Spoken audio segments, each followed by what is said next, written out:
And I'll go ahead and get started. We'll dive right into the NFPA 1852 section.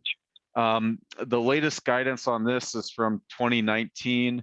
And today, kind of what we'll try to do is really talk about how can you better manage and track your SCBA equipment, ultimately to make sure your crews are staying safer, they have reliable equipment when they're going out onto a fire. So from NFPA's perspective, this 1852 section, there's actually 37 pages that are a part of this chapter.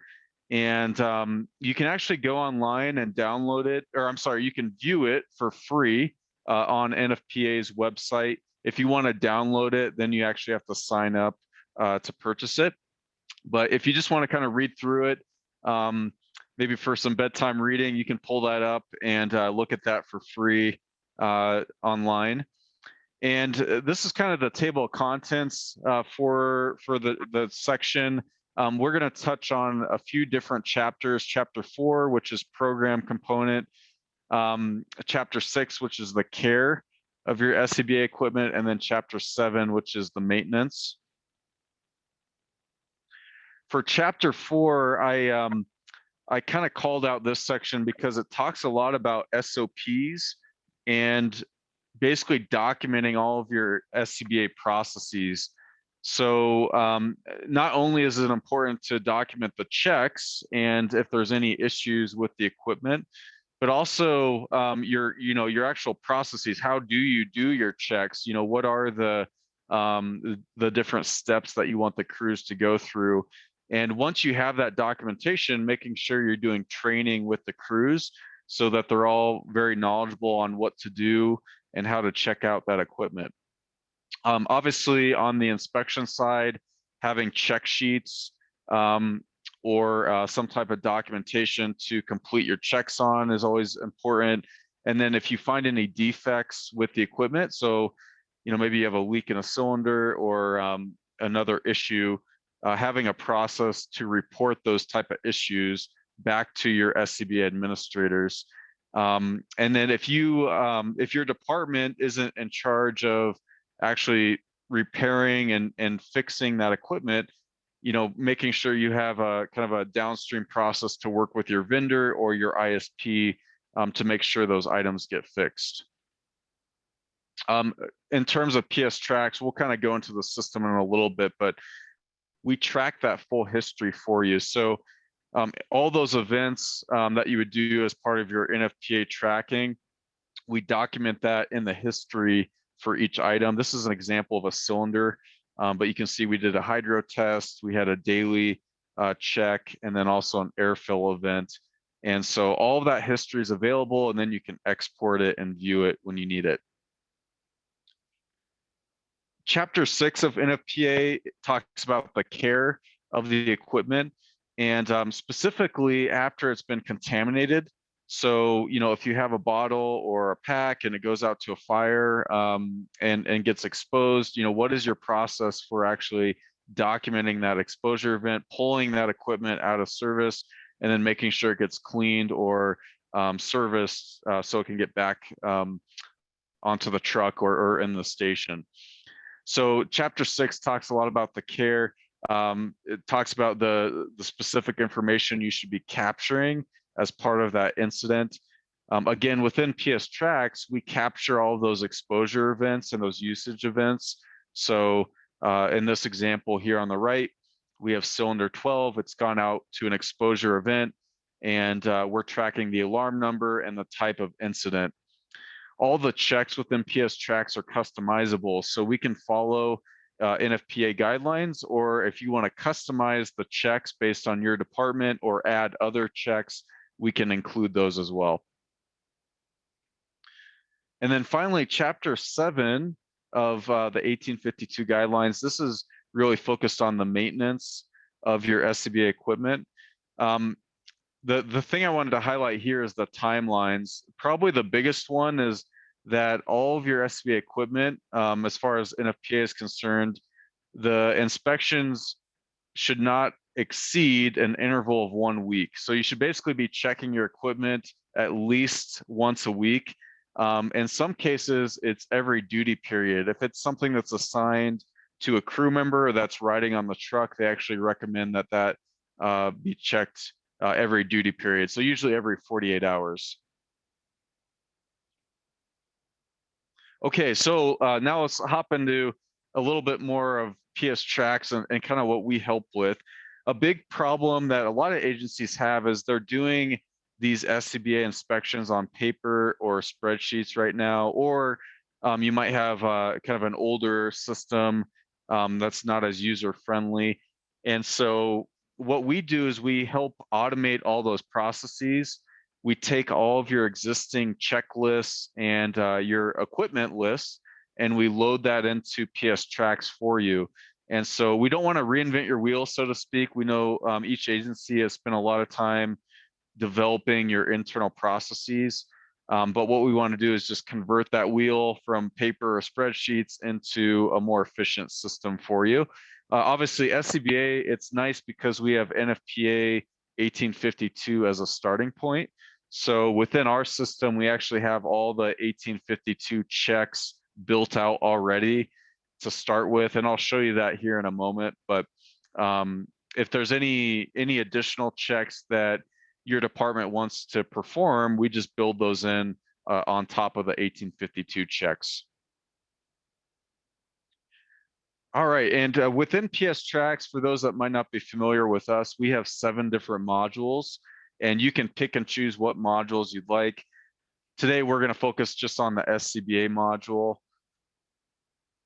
And this is kind of what the system looks like. So basically, we take all those different checks, we consolidate them into one place, and we customize this for your department. So all the way down to each rig. On the SCBA, what we'll do is we will build out the different seat positions that you have. And if you have other equipment like spare cylinders or RIP packs, we build all that into that apparatus. So when the crews go to their homepage, they can see exactly how many SCBA checks they need to perform, and they can click right into that and then go through those seat positions or those other locations and complete those SCBA inspections. When we designed PSTrax, the whole intent was to make something that was very user-friendly for the crews. So I think you'll see that when I hop into the demo. All the data is electronic, so you can go in and export all of your records and all of your documentation anytime you need to. You can also report on issues. So as I touched on before, if you have, maybe if the crews are doing a truck check and they're checking out a cylinder and they see a leak or a problem with it, they can actually set an alert and report that issue to the right people in your department. The system is all cloud-based, so you can use any device that you'd like. Obviously, I'm using a computer today, but you can use a phone, a tablet, a Toughbook, and we do support barcode scanning as well. So I know with the SCBA equipment, a lot of times it'll have a barcode or a QR code on there. So if you'd like to use that, you can. Actually, most of the departments find that they don't need to do barcode scanning, but if your department would like to utilize that, you certainly can do that.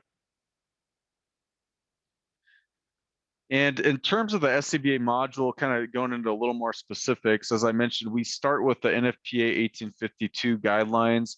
If your department has other checks or inspections that it would like to perform, for example, I know down in Texas with their fire commission, they have additional compliance checks that they need to do on their SCBA equipment on top of NFPA. So things like that, we can build all those into the system. The SCBA module allows you to easily locate your bottles and packs, because what you can do is go in, search for a particular item and see where it was last documented. So when you're trying to find it, you kind of have a head start of where to start looking for it.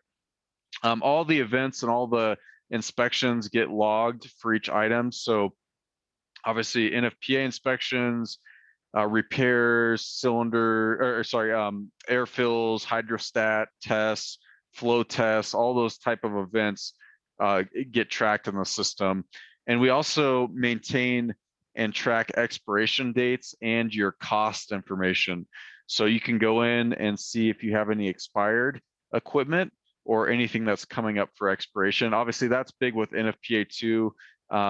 They have the lifespan of your SCBA equipment that you want to make sure you're staying on top of. So from a high level, that's kind of what the module helps with. And we'll come back to this slide in a little bit. But I'm going to hop into the system and kind of show what the module does. Robbie, maybe I'll check in with you just for a moment. Any questions so far that I can answer? Nothing coming in at this time, Ryan. Hey, thanks for the quick overview here before you jump into the demo. Okay, yeah, no worries. Yeah, that sounds good. Well, we'll go ahead and hop in. Just as a reminder, if anyone has any questions, feel free to just put those in the chat section and we can answer those as we go through here. But again, it's all cloud-based. So when your crew members log in, it's going to default them to their home station. And you can see I'm at station 1 right now. If you're a department that has multiple stations, you can always change your view. So if I'm filling in somewhere else for the day, I can go to another station or another location. But going back to station 1, this is kind of my main dashboard. And I'll see my schedule on the left. And basically, this is all of our modules. So anywhere you see a number, that represents something that's due today. And I'll get into the Scba checks here in a moment. Also on the homepage is any open alerts. So typically when agencies are using paper or spreadsheets to do their checks, if they do have an issue, usually that requires the crews to make a phone call or to email someone in the department about that issue, or sometimes folks will just kind of rely on word of mouth, kind of getting passed up the chain. And as you all have probably experienced, that's not usually the most efficient way to do that. And so within PSTrax, when there's an issue, that'll get automatically sent to the right people. It also will get posted right here on the home page of the station. So what's nice about that is if A shift reports an issue, when B shift comes on tomorrow, they can see exactly what's been going on at the station. And if there's any updates or comments to those alerts, they can see those as well. So with Scba, if I click on my Scba alert section, I can see here's all of our open alerts right now that we have for our Scba equipment. And I'll show you an example of that in a moment here, but the final section on the homepage is the journal. And this is basically a digital whiteboard. So any communications that you want to post here, it could be training or pass on reports, workouts, station tours, things like that. You can just post those there for the crews to see. Okay, so, oh yeah, Robbie, question? Sorry, excuse me, real quick. Hey, got a question from Brian, coming from the volunteer fire department. And Brian, we certainly understand, where you're at. We work with a lot of volunteer departments as well. So basically, Ryan's saying that he doesn't have, their station may not have the manpower to do the inspections weekly, maybe once a year. And Ryan, you want to elaborate just on that a little bit more? Yeah, thanks for the question, Brian. And that's a great clarification. We can schedule the checks on whatever frequency that you would like. So to your point, Brian, if you want to do them once a year, we can schedule those once a year. If you want to do them, other departments might want to do them daily or weekly or monthly. So it's really up to each individual agency. The Nfpa guidelines that I mentioned, those are truly guidelines. As you all know, they aren't firm set rules. They're just kind of guidelines for departments to go off of. So we do see across the country, there is a lot of variance. Some folks do them less frequently, some folks do them more frequently. So whatever is right for your agency, that's how we'll set it up for you. Great, thanks, Ryan. Yeah, no worries. So hopping into the Scba checks here, I'm gonna go over to our schedule on the left. And here at Station 1, you can see these are the different vehicles that we have right now. And on Engine 1, I have 14 SCBA items due. And going back to Brian's question, whenever your SCBA checks are due, they'll just pop up right here. So if it's once a year, this will just pop up once a year until they're completed, and then it'll go down to 0 like this. Or if it's monthly, they'll just pop up monthly right here in the box. But when the crew members, log in and they see that, they can click into that box. And on engine 1, these are our different seat positions we have. So seat A, B, C, D. And then we also have some spare cylinders and a rip pack that we carry. So we've built out those locations as well. If I go up to the top, let's just start with seat A. What's nice about the system is it'll pre-populate with with the equipment that was there last time it was checked. So if I go to seat A today to do my inspections, and let's say I still have pack 1 there, I don't have to do anything. I can just leave that one in its spot. But maybe my cylinder has moved and I no longer have this one. I can just clear that out, and I can type in or scan in my new ID number, and it'll just put it in that spot for me. Then the crew members can move forward and do all of their NFPA 1852 inspections. So these are all the standard NFPA inspections. We can see this is for pack 1. So we can go through and do our checks on that. And down below, we'll have cylinder 12 right here. So we can do the checks for that. This is a required field, so I need to input some information there. And then once we're all done, we can just log those checks, and CA will come off of our schedule until next time it's due. So it's pretty straightforward for the crews. If I go back to my homepage here, we'll notice that now we're down from 14 to 12 checks because we completed 2 of those. So obviously you could keep going, get all the way down to 0, and then you'd be all completed for the day or for the year, however frequently you have those scheduled. So again, we try to keep it really straightforward, very easy for the crews. Another button here on the homepage I'll show you is the log airfill event. So for anyone that may have their crews logging air fills, they can utilize this button here and click into it. And basically just select the cylinders that they're filling up. And you can do multiple cylinders if you'd like. So I'll just grab a couple here. There we go. So I grabbed cylinder 10 and cylinder 12. And you can choose what cascade system you're filling up from. And then we'll input our beginning PSI and ending PSI. And once we log this, this is going to go into the history for these cylinders. And I'll show you where that history resides in a moment here. But we'll go ahead and log that. That'll complete the airfill event for us. And that's pretty much it for the crews. Really, they log in. Like I said, if they have SCBA checks due, they can perform those. If they want to log an airfill event, they can do that as well. On the admin side, we have a gear list page.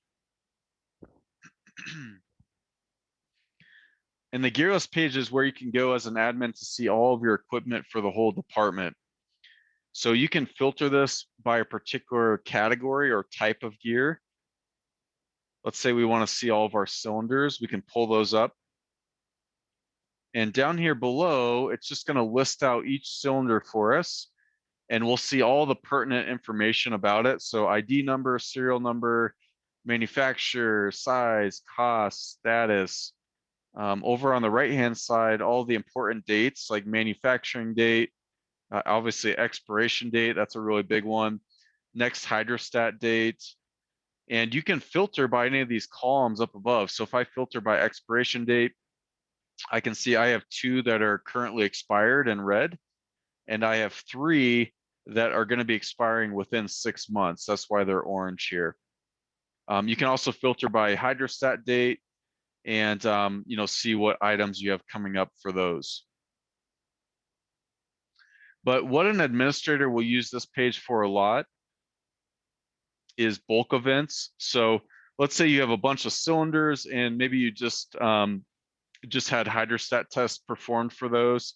You can select all the cylinders that you did that for. So I'll just grab a few here and come up to batch log. And then it'll ask, what type of event are we? And you can see we have a lot of different items here, but all these events are customizable. So whatever you want to track in the history, I'm just going to do a hydrostat test here. And we can perform those checks. These checks are customizable as well. So if you have additional checks that you want to complete, we just create those for the event. If you send anything out to a vendor, you can track the cost of that and then attach the file with the results that they send you back. And once we log that event, now it's going to be in the history for these different cylinders that we just performed that on. And so if I go into cylinder 12, into this details page, the details page is where all the history will reside. And so if you want to see all the events for one item, we can go into this page. The left-hand side, this will just show you the high-level information about that item again. But the right-hand side, this is where all that history is. So we can see I'm just looking at the last week.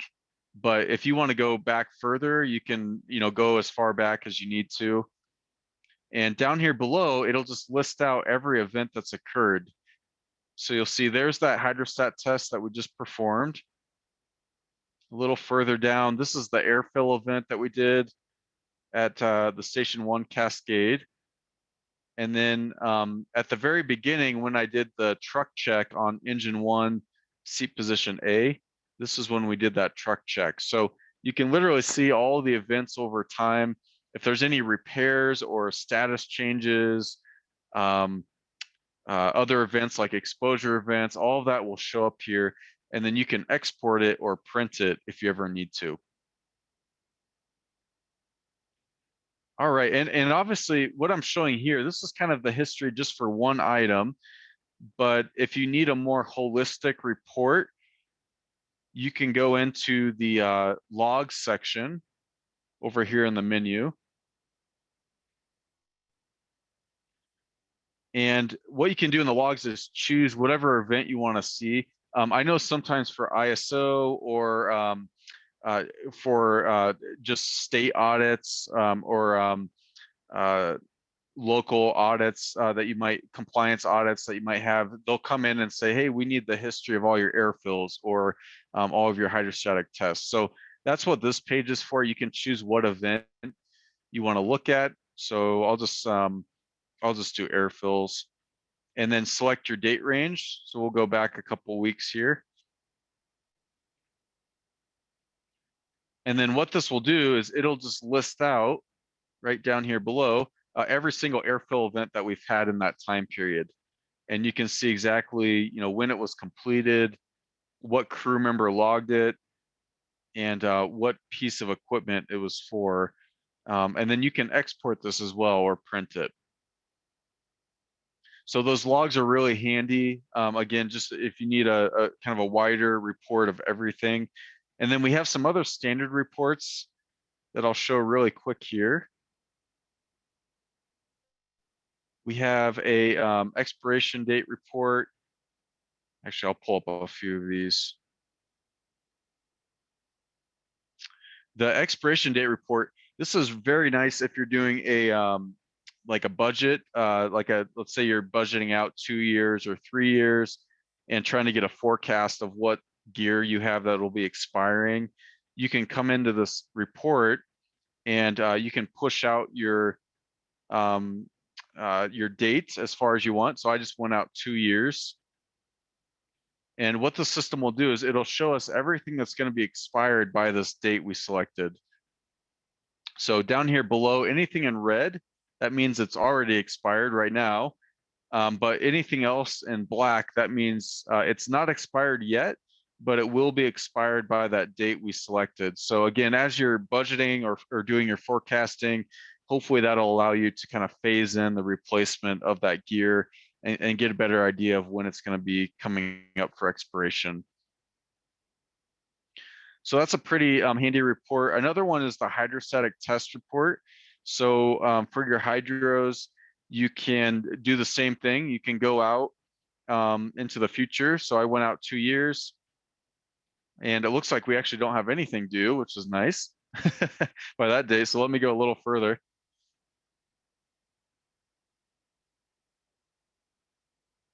I'll keep pushing this out here. There we go. So it looks like we've done all of ours recently, but I went all the way out to 2027. But you can see here, it'll just list out all the hydrostat tests you have coming up, and when the last one was, and then when the next one is. Obviously, with hydrostatic tests, going back to the Nfpa guidelines, those are recommended every 5 years. So what's nice is within PSTrax, when you complete a hydrostatic event, it'll automatically reschedule the next one for 5 years out for you. So that's a nice little automation that we've built into the system just based on those Nfpa guidelines. And then finally, the cost report here.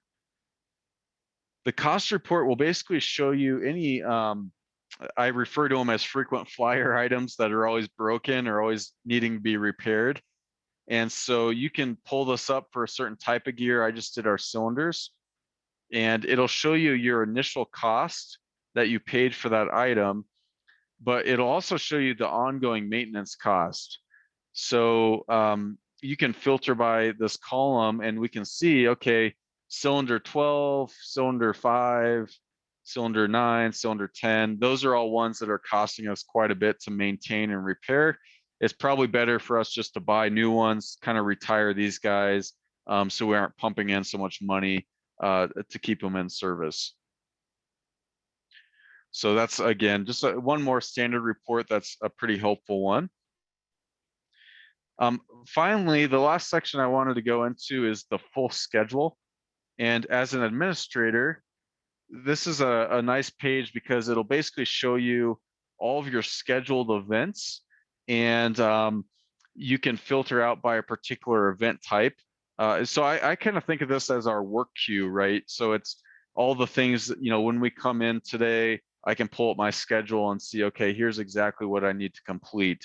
And we can look at everything. So if I want to look at all events, I can just pull that up, and it'll we can filter by due date.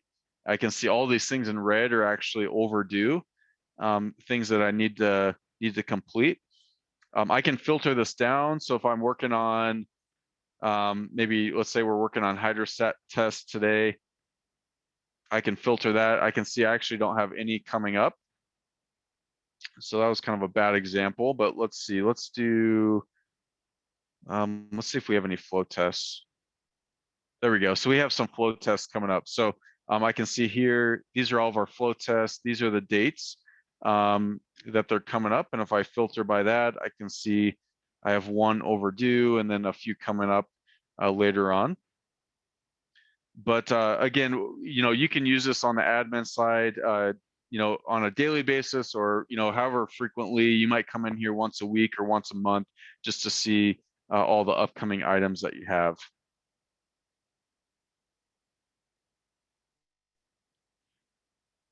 And I think, Robbie, from a high level, that was kind of what I wanted to cover. Actually, I just saw one more area. Sorry, false alarm. The alert section, I forgot to cover that. As an admin, you can go in and see all of the open alerts. So if a crew member sets an alert, and I apologize because I forgot to show that. So let me start there. When a crew member is doing a truck check, for example, and we'll go on to seat position B here. If they see an issue, what they can do is set an alert by clicking this little red yield sign. So if we have a strap that is broken, we can set an alert by clicking that. And I'll go through and do my cylinder here too. But anytime they set an alert, when they log that inspection, it's going to bring them to an alert details page that looks like this. And we can mark it as urgent or routine. The other nice thing is the crews can actually attach pictures.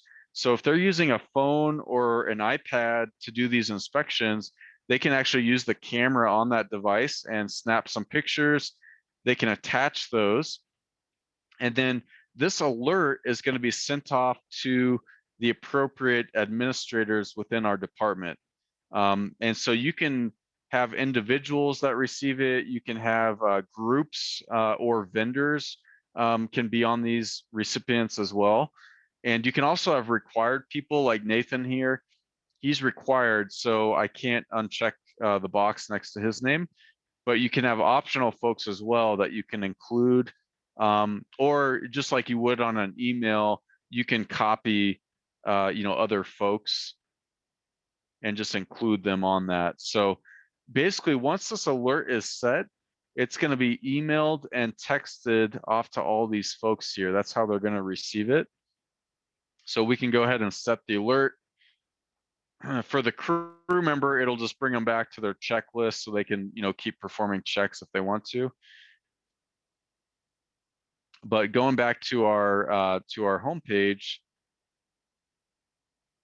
if I go to my SCBA alerts now, you'll see there's that new alert that I just posted for that strap issue that we're having. Now, what you as an administrator might do is come in and add a comment to that.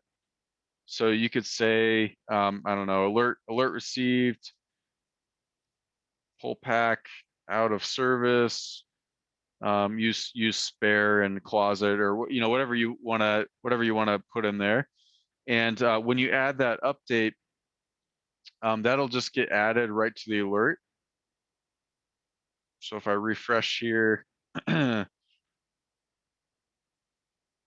we can see there's my comment that I just added. So again, what this does is it keeps the crews in the loop.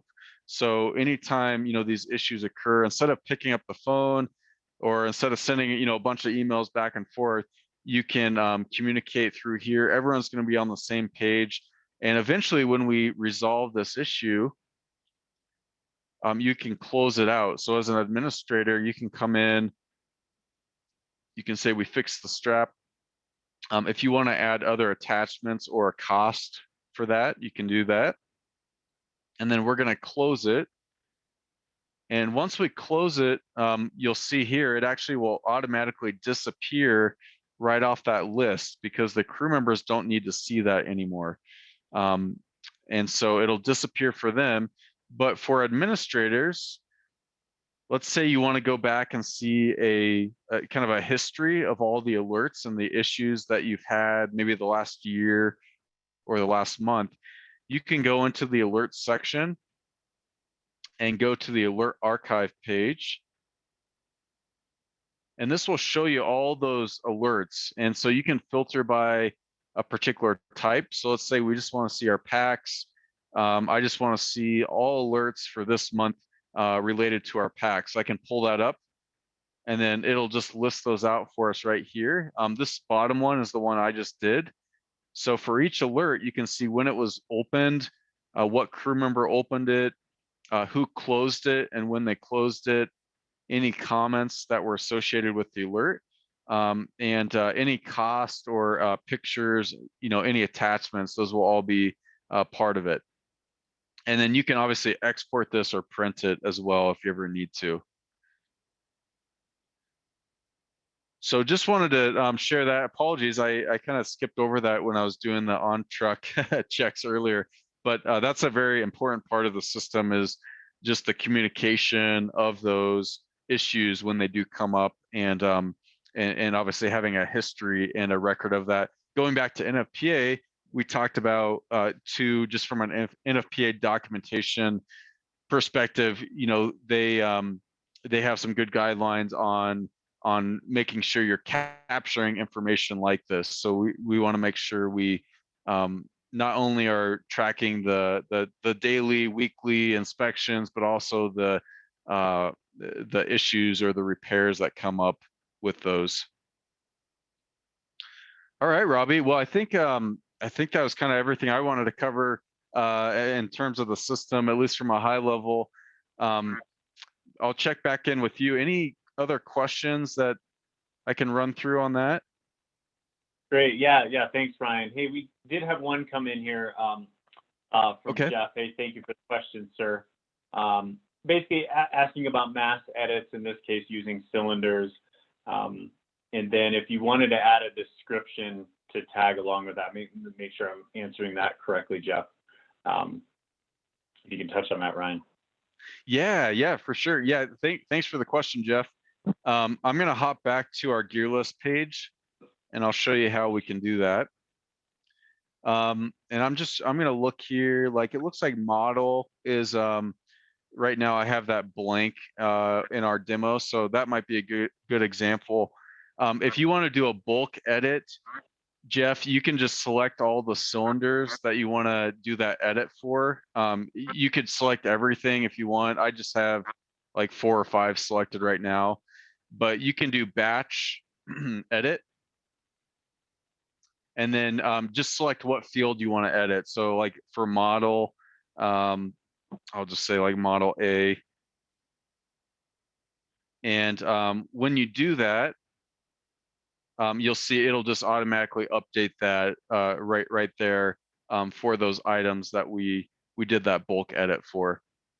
So yeah, really simple to make those changes. Another thing I failed to mention, and I just realized with PSTrax, what's unique about the system is we actually build all of this for you. And so a lot of times when you buy a software program, they typically will give you the software and then it's kind of up to you to learn it, to import all of your data, to set it all up. With PSTrax, we actually do all that work for you. And so our goal is to take the project off of your plate. And what that means is you can just email us your spreadsheet of all of your SCBA equipment that you have right now. And then our team will actually import all of that into the system. We set it all up for you. And even after we initially build the system, any ongoing changes that you have, all of that's included as well, which is really unique as a software a company. You can think of it kind of as a full service solution. So what I mean by that is if maybe next year you get a bunch of new cylinders and you retire some old ones, you can just send us that new list of cylinders and we just load that in for you for no additional charge. So all those changes that happen over time, all of that's included as part of the service that we provide for you.